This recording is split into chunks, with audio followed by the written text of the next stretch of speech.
3 scary true stories we found online. Story 1: A mysterious phone call. One day before my grandfather's funeral, I got a call from an unknown number. They left a message, so I went to listen. There was a bit of static, then a distinct familiar voice said, "Try to have a better day tomorrow." I hurled my phone across the room, called my dad into the room. Went to grab my phone and show him the message, but it was gone. I'd been the last person to talk to my grandfather off the phone before he had passed. I have to wonder if this was his way of finishing our last conversation. Now, with the author of this story, it begs the question if this was a supernatural being that had targeted him specifically, or if it was just his dead grandfather trying to give some sort of a message. Anyways, story 2, The Haunted Doll. Now, when you think of haunted dolls, it's likely the creepy old Victorian-looking porcelain kind springs into mind, none of which you probably have laying around. Still, don't get too comfortable around any kids' toys too soon, though. A Disney Frozen Elsa doll was gifted for Christmas in 2013 in the Houston area, and it made headlines earlier this year when it seemingly became haunted. The family decided to throw away the creepy doll in December of 2019. Weeks later, they found it inside a bench in their living room. The kids insisted they didn't put it there, and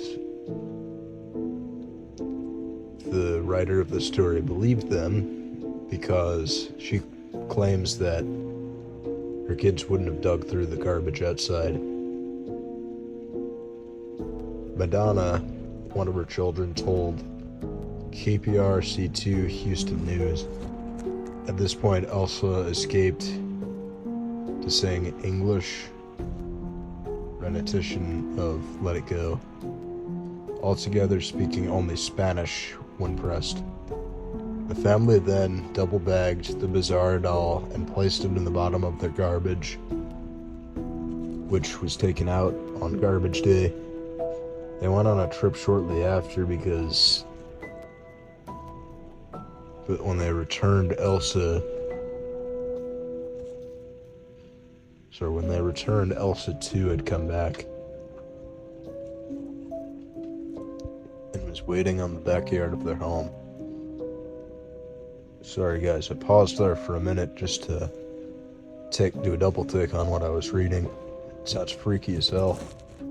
Well, freaky as hell, not in a literal sense. It's hard to do. Anyways.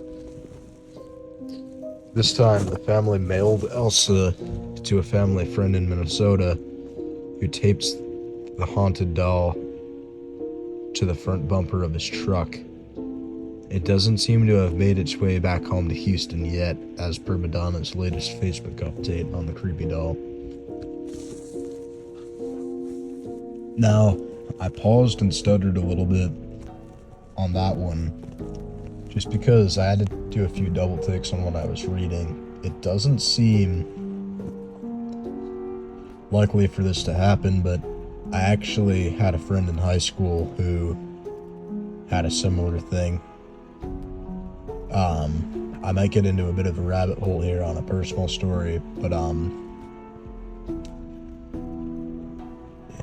this friend of mine in high school made this joke throughout the school about how there were some kids who claimed to have emotional support animals who they'd bring through the school, and they were just the weird kids, and they came from rich families who insisted on putting a medical term on it, and therefore they were able to have a support animal.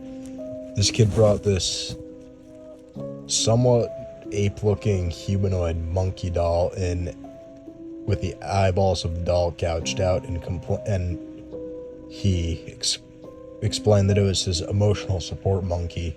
And then he he tried to mail the thing away to Texas, only to find it right back inside of a cupboard in his house. Now, I don't know how true this kid was, but it seems pretty similar to this story, but I do have my doubts, but it'd be creepy and cool if it were true. Sorry for the rabbit hole. Story 3. Cell phone stalker. In 2007, ABC News reported on a series of strange, precise, grave threats made to different families via cell phones.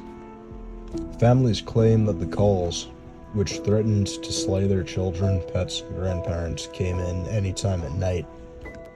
According to one family, the callers seemed to know when the kids left for school, when they were home alone, and the families also received voicemails with creepy recordings of private conversations. According to the victims, the caller was aware of their activities and what they were wearing.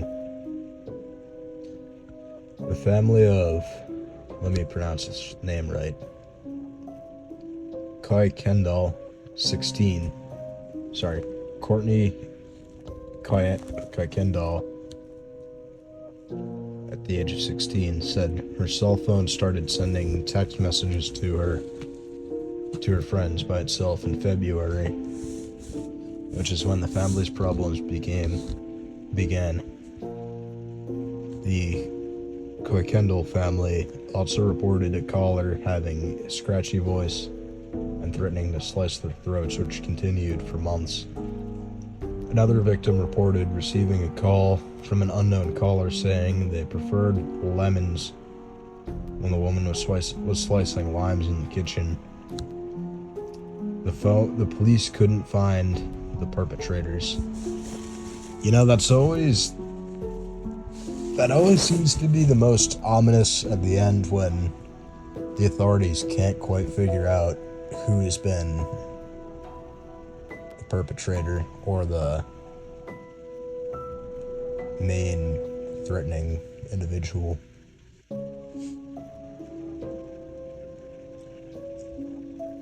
Kind of doing a double take on this one.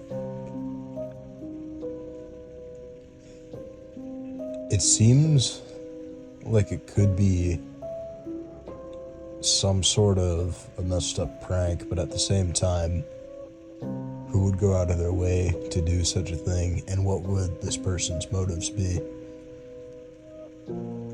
Also, too, it doesn't specify if it was the same person each time, or if the families determined that it was the same person each time. Did the families know each other? Huh. Anyways, if you guys enjoyed this video, please remember to hit the like and subscribe button. Peace.